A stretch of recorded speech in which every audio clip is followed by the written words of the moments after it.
am half Japanese and went every summer to visit my relatives. As maybe most Japanese people I know, my family believes in spirits, ghosts, and superstitions. My great-grandfather died when I was about 2 years old, and my grandparents had a shrine called Butsudan in honor of him in their house. It was set up in the old room of one of my uncles at the second floor. There was a ritual that I had to do every day since I was 8 or 9 years old whenever I would stay with them. In the morning, I would fill up a little bowl of rice, bring it up to the shrine, hit the sound bowl that was always up there 2 times. At 6 p.m., I had to take the bowl of rice back to the kitchen on the first floor. This sounds simple and kind of boring, but I hated it, and I was somehow scared to go upstairs alone. One reason were my memories I had when I was younger. I didn't know why, but my grandparents let me and my older sister play in this room often. The room was tiny, just a shrine and an old writing desk. There were also 2 built-in storages, which are common in Japan. However, as I did not like being in that room, I often just slept in one of the storages where blankets were stored. It was always kind of cold in that room, even though there was no air conditioner, and summers in Japan can get unbearably hot. One day, as I was napping in this storage, I heard someone talking next to me. I thought it was my sister, but she seemed to have left the room. I thought it could be someone outside, but didn't care much, so I ignored it. Another time I felt a breath on my neck and woke up, but again there was no one there. I was a pretty fearless and carefree child. I never thought much about it for a long time. I don't know why, but pretty suddenly I began to fear this room. I realized that things were happening that I couldn't explain. I kept going on with it, not knowing that things would get worse. The curtains would sometimes move without a reason, or I would hear footsteps coming from inside the room while I was in the hall. The second reason was the missing rice. Every evening when I went to get the rice bowl, there would be rice missing. First, I thought my sister or another family member was pranking me, but that wasn't the case. Even when we would all be gone on a family trip all day, and I would make sure that no one went up there before me, there would still be rice missing. A rat or some other critter couldn't be possible. Why would such an animal just take a bite and leave a little bit every day? My mother told me that the spirit of my great-grandfather was eating it.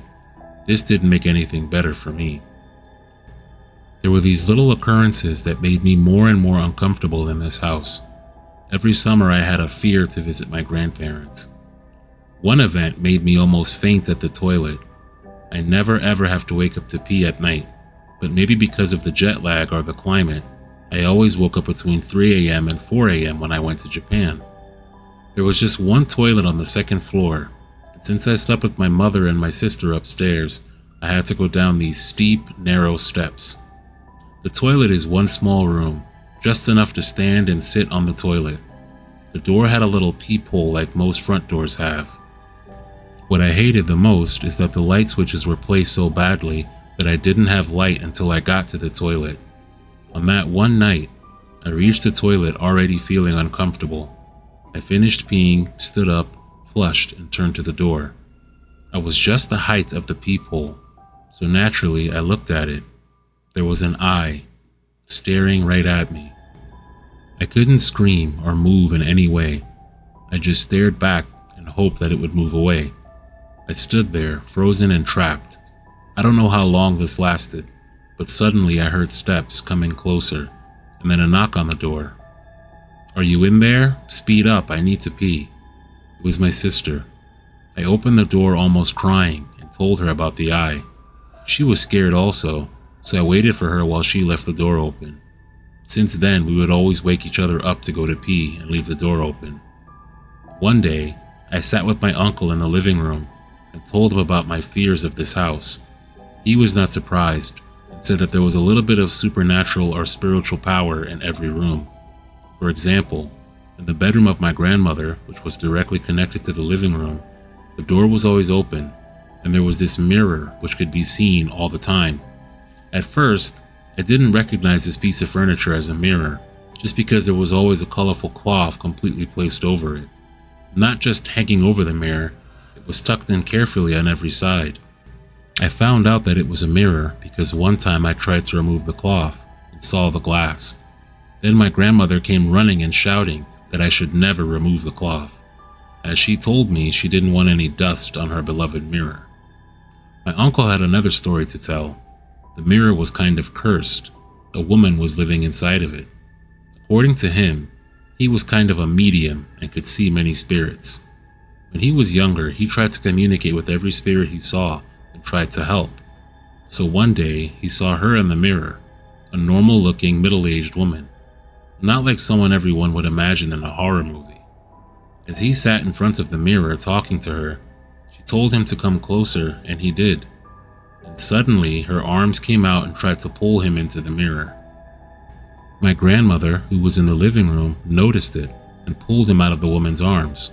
Since then, the mirror was always covered.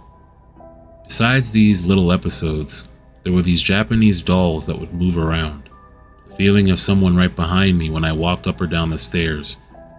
Not to mention the jobless neighbor next door who was a creep that would stare at our house all day. Now I'm a little bit older and have a job, my own money to stay somewhere else.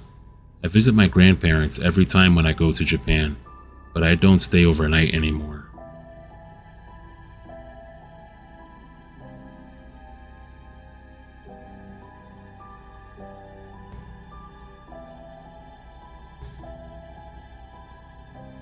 I was stationed in Japan and found a nice beach in Miura called Kurosaki Point. There are multiple man-made caves in and out of the peninsula from the Middle Ages. Many are burial tombs, shrines, mass graves, and holy sites where spirits are worshipped and believed to live. We were not aware of this. This beach was suggested randomly on Google to me and my husband as we searched for new places to visit. We went about 2 or 3 times, noting many abandoned buildings on stilts on the hills, as well as 2 big caves. The entrance to this beach is sketchy to say the least. You arrive on a farm after climbing a blind steep hill, and all you can see are bamboo and wood surrounding it. No ocean sounds. The only smell was compost as you drive for a mile to the end where multiple cars are lined up one behind the other on a road between the cabbage fields. We're confused as there's only a very small path winding into the bamboo thicket. We trek through, hills, roots everywhere. We arrive at the top of a large hill, and it opens into the Pacific Ocean. Full of rocks and tide pools, a couple campers spread throughout. This beach is massive, as far as you can see on either side. We go again with our friend. My husband, him, and myself arrive and have fun until they wanted to explore the abandoned buildings, which immediately made me feel off. I felt like we shouldn't be there and like we were being watched in broad daylight. We leave the buildings and notice a dead cat washed ashore. We all 3 turn around and notice the cave, a wooden sign outside saying warning, and the rest is written in Japanese. We figured it was a warning for cave-ins. We immediately noticed it's an old and worn out looking cave, and the top is curved like a door, but bricks are still covering a portion, so at one point it must have been blocked off. We walk in and immediately note a room to our right. A pile of clothes lay in the corner as well as plenty of trash. The clothes gave me a bad feeling, and I wondered who would leave their clothing in a pile together like that. The cave takes a sharp left turn, and steps begin. Each step is worn down. The walls are sharp rocks, and we begin to climb. Water is constantly dripping from the ceiling. I didn't want to step in the water pooling in the center of the walkway. A small room was ahead as we finished the stairs. My friend goes ahead alone, being loud, trudging through the water, joking about things being inside of the cave. My hand is on the wall guiding me, and it sent static up my entire arm into my spine and in the back of my head. Like an instinct, he comes out of the room joking to us, and we were both silent. Like our bodies somehow knew this was not the place to joke around. Directly to our right is another staircase. The air is getting cold. The further up we go and the deeper we went in, the more windy it became. We swear we climbed many more stairs and the hill was tall. My friend is leading us, being loud and still poking his head into any cavern which opened. We looked down and picked up a credit card. My first thought was whoever's clothes are in the front might be the owner of this card, but why is someone else this deep in here naked? I took the card but quickly decided to get rid of it upon leaving. I had guilt over it potentially being someone's missing case evidence, but with what we experienced, I don't think anyone could judge my choices. We trek along a little further, and I've already lost my way, relying on my hand holding my husband's shirt and my other against the wall, all while trying to avoid the water. My spouse stops, and the bad feeling I had since starting to explore places we were not meant to be grew stronger. So many warnings we ignored. I told my husband once my friend starts to act different that I have a bad feeling. He agreed, but we have to stay near him as he's very excited exploring and he might get lost. My friend is typically very composed, and he's never acted this wired. He was screaming practically, making taunting jokes towards the cave and any spirits within, therefore joking about the entire culture. He joked that things were chasing us, making these taunting noises and overall acting very disrespectful, which I had never heard or expected him to do and had never heard or seen from him since. He was acting almost manic. It was a terrifying, excited energy. Following him, I had lost our way a long time ago, not having a flashlight. We soon find a bunch of dirt piled at the end of a tunnel, and we popped our heads above ground. It was the bamboo thicket. No sounds of the ocean. It felt like we literally exited into another world, the other side. My friend was acting disgusted and was practically begging us to come back inside the cave. I was scared, and the bamboo felt like safety. Something told me to run from my friend in the cave. It was terrifyingly silent, and I still felt safer on the other side, but we couldn't abandon him. We say we're ready to go, and we start going back, never actually reaching the end of the cave system. The passages kept splitting, and it never seemed to end. My friend kept on with the same aggressive energy the entire way back. We paused right before the staircases leading down and out of the entrance. It's a perfectly circular tunnel, small enough you have to crawl. It was angled 45 degrees straight up. We looked up and noticed that it opened at the top about 30 feet, much higher than the hill actually was. We climbed 2 very tall staircases, and that tunnel went 45 degrees up and was long. This hill was nowhere near this tall. At this point, me and my husband watch him begin to crawl up.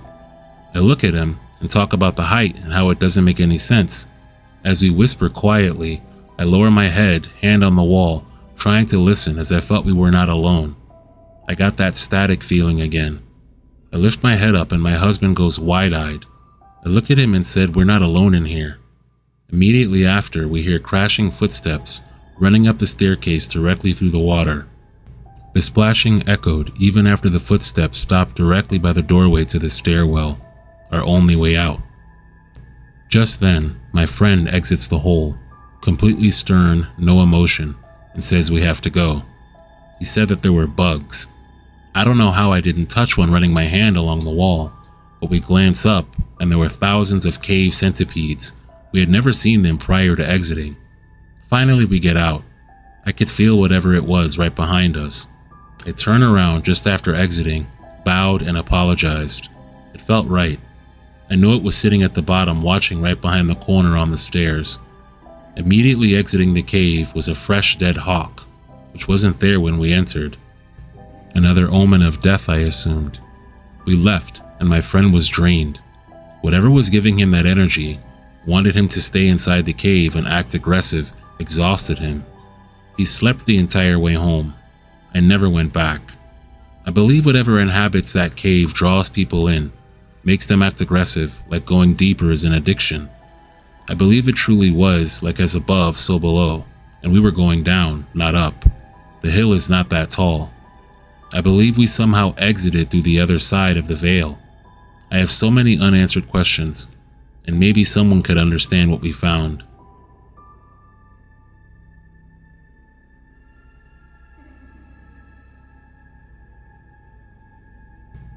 When I was around 8 years old, my grandparents went to Japan to visit family. I love them both, and they're very sweet people, but I hate one habit they had. They brought back whatever doll they could find on their trips. It was innocent at first.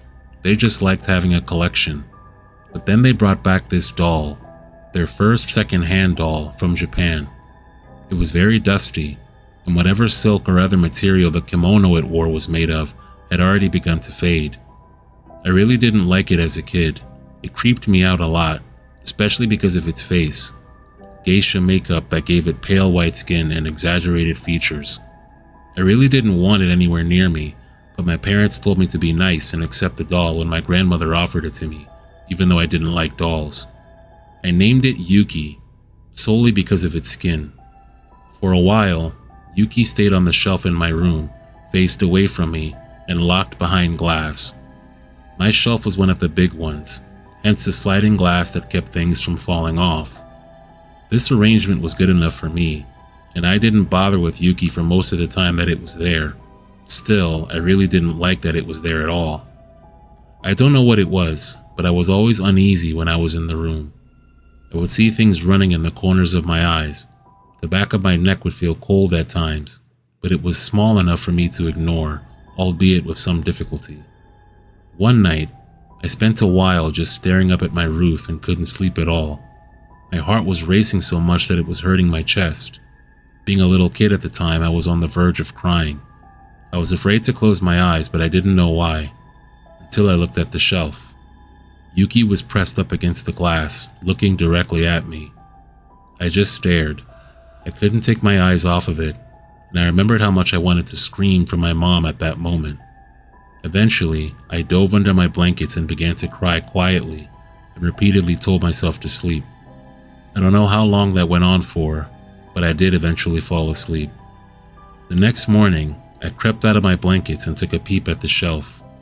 Yuki was gone, but the glass was still locked. Mom found it downstairs later, near my brother's playroom. It went on like this for a while. Yuki would be placed back in my shelf, disappear, and be found somewhere else. My parents thought I was playing a game, but I couldn't even stand to look at Yuki, much less touch it. They'd get mad at me for misplacing her, but I swear to God I never touched it. I tried to tell them I didn't, but of course they wouldn't believe me, though I suspect my dad might have just a little for reasons of my family's history, on his side specifically.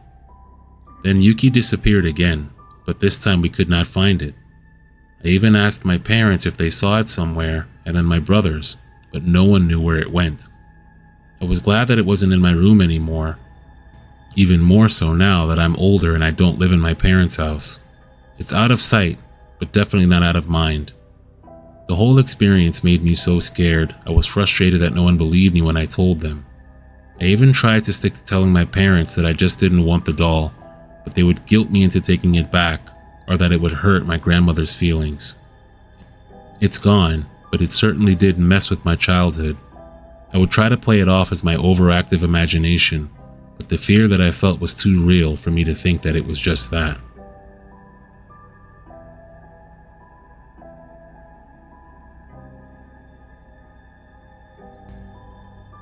This story takes place in the year 2000. Myself and my two sons, who were then 8 and 1 years old, had moved into a newly renovated apartment. The building was a row of 4 townhouse apartments, and I was between 2 empty units, with the only other occupied unit being on the end. My husband was away from home for a few weeks. We lived in Okinawa for 6 years, but only spent 2 of them in this house. It was around 1 a.m. on our first night in the new apartment, and I was in the kitchen decorating and putting things away. Completely quiet, no radio or TV. The kids had been asleep for a few hours. The kitchen was an L shape. I was standing at the sink and window, which faced the front of the building. Behind me by several feet was a swinging door to the dining room. To my left by several feet was a swinging door to the entryway/stairs to the bedrooms. It was from that side door that I heard a voice, a child saying "Mommy." If you've ever heard a child wake up disoriented from a bad dream or about to be ill, it was that level of distress, just a single word, right outside the door to the kitchen. Naturally, I assumed it was my 8-year-old, so I called his name and opened the door, but there was no one there. As I was standing there trying to figure out what was going on, Only seconds went by and I heard it again, only this time from the landing at the top of the stairs. Mommy. I was mildly disturbed at this point, but I called his name again and went upstairs. I looked in both of their rooms. Both kids were sound asleep with the door still closed. Now I was definitely disturbed, but I somehow managed to go back to the kitchen and finish what I was doing. A month later, my mother was visiting from the States.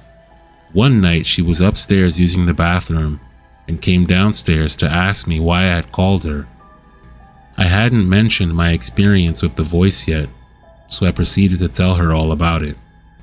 The next night, she was sleeping on the sofa bed in the living room, and my 8-year-old was with her.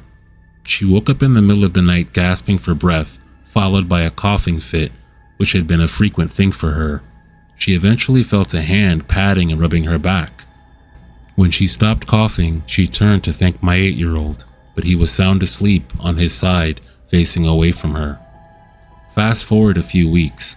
My husband decided to give me a break one morning and got up with the 1-year-old. After I got up, he told me about some strange things that happened. He put the toddler in the high chair and gave him part of a banana, putting the rest of it still in the peel, well out of reach. He left the room for a minute, came back, and the child had the rest of the banana. The peel was empty where my husband had left it. There's no way he could have gotten it by himself. My husband left the room again, but rushed back when the stereo, which had been on very low, suddenly turned to max volume. When he went to turn it down, he saw something odd in the corner of the room, which strangely, he already couldn't remember when he was relaying this all to me. It went blank in his mind. He's super skeptical of everything, and I think he may have intentionally blocked whatever or whoever it was that he saw there. Every year, we would get 2 or 3 typhoons. During one typhoon in 2001, after several hours, the eye of the storm was perfectly over us. When this would happen, my husband and I would go outside and enjoy the fresh air, assess the area, talk with the neighbors, before the storm returned to blow in the opposite direction. In the eye of a typhoon, things are super calm and quiet. We were right outside the open front door on the porch and the kids were upstairs, and out of nowhere, this horrible scream pierces the air in the staircase.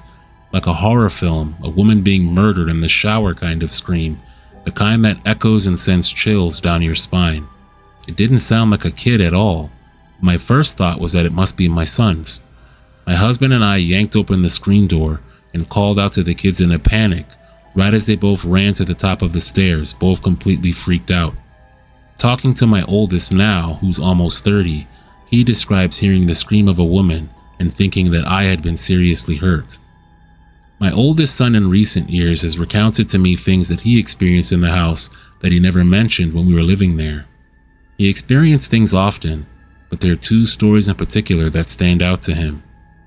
The first was when he went to bed one night and turned on his radio. It was set to full blast, which was something he didn't do. He turned it off quickly and then heard a man in the hallway bang violently on his bedroom door while yelling, "Hey."